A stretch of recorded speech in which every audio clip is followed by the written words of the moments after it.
kita diselingi dengan broadcast sederhana. Nah, bertanya-tanya bebas, menanyakan ibu-ibu yang sedang ke ladang mau mencari rumput, tapi karena tadi malam gerimis jadinya rumputnya basah. Nah, sambil menunggu mereka mau memotong kayu, nah, dia mau memotong kayu untuk kayu bakar dan juga mencangkul tanah. Nah, karena dia menanam jagung, maka dia supaya akarnya itu cepat berkembang, maka tanah itu harus dicangkul di kanan kirinya. Itu yang mereka lakukan. Sudah pagi-pagi benar. Ibu-ibu desa itu, ibu-ibu di pedesaan itu sangat rajin sekali. Setelah menyelesaikan pekerjaan di rumah, maka dia langsung ke ladang. Itulah hari-hari mereka. Nah, kita akan coba melihat Gunung Merapi dari sini. Kita selingi dengan prokes, kita selingi dengan melihat pemandangan, dan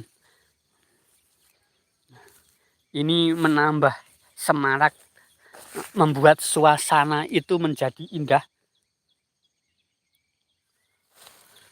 membuat suasana itu menjadi cerah. Nah, itu Gunung Merapinya yang bisa kita lihat dari sini. Nah, kemarin itu habis erupsi, tapi jangkauannya hanya 1-2 meter, sehingga tidak membahayakan, walaupun juga cukup menakutkan. Tetapi puji Tuhan, ke arah Magelang, tapi juga tidak ada korban dari sisi manusia, karena mereka sudah dipersiapkan dengan mitigasi bencana. Mereka sudah dipersiapkan dengan pelatihan penanggulangan resiko bencana. Nah, besok Sabtu, saya dan teman-teman di gereja saya juga akan mengadakan pelatihan mitigasi bencana, juga akan mengadakan pelatihan untuk penanggulangan resiko bencana. Karena kami tinggal di lereng Merapi itu harus tahu, harus mengerti ketika terjadi bencana, apa yang harus kita lakukan. Nah, seperti itu. Nah, maka kami gereja Kristen Jawa Manis Renggawa Pandan Remeng bekerja sama dengan Yayasan Sion dari Salatiga. Nah, selama 3 tahun 1 bulan sekali, kami mengadakan pelatihan mitigasi bencana, penanggulangan resiko bencana.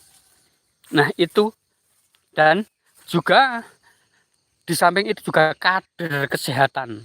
Nah, juga ada pelatihan kader kesehatan. Nah, artinya sebulan 2 kali, 1 penanggulangan resiko bencana, dan yang kedua kader kesehatan. Mengapa harus seperti itu? Karena itu yang bisa kita lakukan. Nah, untuk menanggulangi, untuk meminimalisir yang namanya korban, maka kita harus dididik, dilatih untuk penanggulangan resiko bencana yang diistilahkan di dalam gereja itu gereja tangguh bencana. Nah, gereja yang berada di lereng gunung